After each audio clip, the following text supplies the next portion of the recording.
The big question I have, as someone who consumes a lot of art on YouTube and also is an artist, is where the hell is everyone? There are a lot of illustrators, people who run an online shop, put their art on merchandise or physical products, or even who do commissions. But that's only one type of artist. And honestly, I've been feeling like I don't really belong on the platform or really as a real artist, whatever that means, because that's not the kind of art I want to make, and it's not the kind of business I want to run. So recently I have had an epiphany, yay, and I want to share it with you in case it might be helpful for you to also think about what kind of artist you want to be, what kind of art you want to make, versus what you're told is the right way to make art. Because you might be like me and need to really have a different relationship with your art altogether, rather than the one that's portrayed the most and that's the most visible on the platform. It's not so much that you're not like other artists, but it's that we kind of need to know that there are different types of artists to begin with. My kitty cat wants a little bit of attention, so we're gonna do this for a second. So the type of art that you see online, especially I'm talking mostly YouTube, right? You'll see art vlogs that are kind of mixed with lifestyle vlogs. You'll see studio content, pack with me's, more of a, like small business kind of approach where the content is centered around running an art business, not necessarily around making art as a practice. Okay, we're losing light and this cat is losing patience, so give me a second. This type of video works really well for really big creators, people who have been established as artists that we have come to know and love, whose style is also quite specific. There's a cuteness to the art style that works the best on YouTube, that performs the best. It's very easily digestible. It's easily merchandisable in the sense that you'll have like a cute little character that you can easily turn into a sticker and that kind of thing. Here's why I can't do this. So first off, there's a consideration around linking my artistic output with my YouTube channel, my video output. I think that I made the right call in trying to not center my artistic production, or rather not center my videos around my artistic production, because that puts a lot of pressure on your art being good, on your art being like shareable and understandable. You just know that whatever you make is going to perform less if it's dark or muted colors, if it's a sketch rather than a finished work, etc., etc. And I think there's something about having that feedback where you can tell people are less interested and algorithms are pushing your work out less. That makes it feel like that work is less valuable. It's not less valuable, it's part of the creative process. But having that sort of negative feedback, I think, would really impact me and would keep me from doing all that preemptive work, all that brainstorming, all that research, and ultimately make my art less good because of it. There's a second reason, and the second reason is honestly probably the biggest reason why I can't do like art with me, draw with me types of vlogs. I don't draw that much. Honestly, I don't draw that much. I hardly ever paint. I don't doodle. I've never been a doodler. I just don't make that much art. And this might sound like, well, do you really count as an artist then? Do you really belong? Are you a fraud this whole time? You've been saying you're an artist and you're actually not. I hear you, voice in my head. I know you're here. But that leads me on to my epiphany. Here it goes. I am a concept-driven artist. I am not an illustrator. I am not a craft-driven artist in the sense that I don't foresee myself ever spending 8 hours in a day drawing or practicing just to make my technical skills better. The way I improve is going from project to project and improving my technical skills as I apply them to a concept, to an idea. I am really sorry about the lighting. The sun has run away from me. But like I was saying, I don't draw that much. I'm also not a stained glass artisan. I love stained glass. It is definitely my preferred medium to work with. But I don't see myself dedicating my entire artistic career to making perfect windows. I see the medium of stained glass as a tool to communicate an idea. Here's the thing. I am so concept driven. I won't even draw for fun, just doodle for fun, or whatever it may be, because I sort of don't see the point, because I need a strong idea, a strong concept from which to work. When I'm brainstorming art ideas, when I'm brainstorming stained glass ideas, I don't start with an image, I start with words. I'm writing things down, making mind maps, I'm researching Wikipedia pages. That's the kind of research I do, not so much the visual-based type of research that I think a lot of visual artists tend to do, and definitely a lot of illustrators and people whose work is very much about the image itself. I just don't work that way. And I do want to make it clear, I have nothing against illustrators, visual artists, people who work on their craft, on the visual side of things. And I'm also not saying that they don't have strong concepts.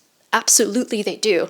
The best artists combine every possible tool that they have in their arsenal. All I'm saying is visual first doesn't really work for my creative process. So where does that leave me? How can I be that type of artist? I'm gonna just call it concept-driven artist. I don't know what else to call it. First of all, the first thing that I definitely need to do, that maybe you also need to do if you feel similarly to me, is to stop feeling embarrassed. We need to stop feeling embarrassed at how little art we're making, because the reality is, if you're like me and you create art by brainstorming ideas and concepts and, researching information, then that is part of your art making. You might not have visuals to work with right away, but that's still valid. And it's okay to not be drawing every single day or every single week. At the end of the day, I'm not a painter, and so it makes sense for me to work differently than a painter does. I'm trying to keep her in the shot so you can enjoy her, but it's a little tricky. The second thing I need to do, and this is a big one, is to develop a practice that works for me. The main thing I need, honestly, is to dedicate more time to my art process. And not just at the end of the day when my creative energy has already been spent on all of my clients, not during the weekend when I'm supposed to be relaxing, but also when that is a prime time for ingesting new sources of inspiration, but actually dedicating moments in my week when I can take the time to really think things through and research and expand, etc. This is something I could do already, but haven't done, because I don't remember what that law is called, but you know how whenever you're given a certain amount of work, the work stretches to fill up whatever amount of time you have. That's what's been happening with me for sure. I technically have the time to work on my art, but I haven't prioritized it over client work because that's always felt more important and more urgent. So how can I make myself dedicate that time to my art practice, considering I'm still gonna have client work because one needs to make money to live? Well, I plan on getting a studio space. Yeah, I feel a little bit bad going after something like this because, again, I feel a little bit illegitimate going after studio space from aforementioned issues of, I don't make that much art anyway, will I really utilize it, blah, blah, blah. Yes, I will. Yes, I will. If I have an extra space that's dedicated to my art, of course I'm gonna go there, spend time there, and therefore allow myself to actually work on my stuff. So that is on the docket for sure. Another reason why I absolutely need a studio space is that I do work with glass, and I have mentioned this in previous videos, but it is such a nightmare, honestly, working with glass at home with a cat that might step on bits of glass, with my paid work that I do on the computer that's on the table on which I cut glass. I have shards everywhere, even if I try to clean everything, and I'm also extremely limited by space. I just have a small tabletop to work with. And so getting a studio space will genuinely allow me to expand in every sense of the term, expand my ideas, but also just make everything I do bigger and more impressive, but also I'm hoping more immersive. What this plan will do, this two-step plan of making more time and getting a studio space, what that will achieve for me, I think, down the line, is it will unlock certain possibilities that aren't open to me right now. Once I have more time and space to develop my ideas and make more work, make bigger work, make cooler work, then that means I can get my work showcased, exhibited. I can put it out there, get some feedback, get it interacting with people. And I do think that's very exciting in and of itself. Maybe further down the line, I could even then have access to art residencies where I could explore concepts even more, dive into new things, and get professional support for whatever type of exploration I end up wanting to do. So that's the plan, that's the idea.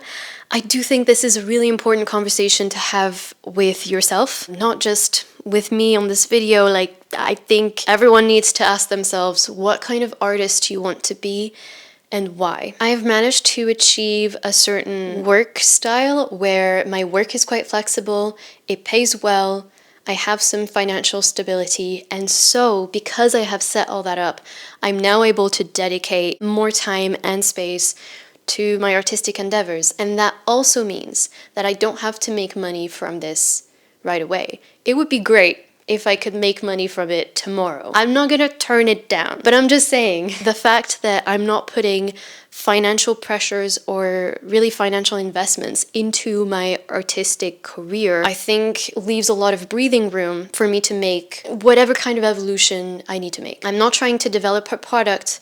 I'm not trying to grow the most wealthy audience to sell things to. I'm just gonna explore. I'm gonna think about stuff. I'm gonna create concepts. I'm gonna do things. And hopefully that will be interesting enough that it will unlock more and more interesting things down the road. I really hope this was helpful. I do have to mention my friend Eponine. Thank you so much for this life-affirming conversation we had. She really helped talk me through options as to what a creative career, what an artistic career can look like. Without that, I don't think I would have had this epiphany. I would definitely not have the kind of sense of direction that I have now. So thank you so much. And I really hope this video helped you figure some stuff out if you needed to figure some stuff out. If you're really lost and confused and you're not sure where to go from here, I recommend the book The Artist's Way. I know everybody recommends it, but I do think it's really valuable. I made a video review of it if you want to check that out. That could be interesting if you want a little teaser about it. And in the meantime, I will see you very soon. Take care. Bye. The cat's using the litter box. Oh no.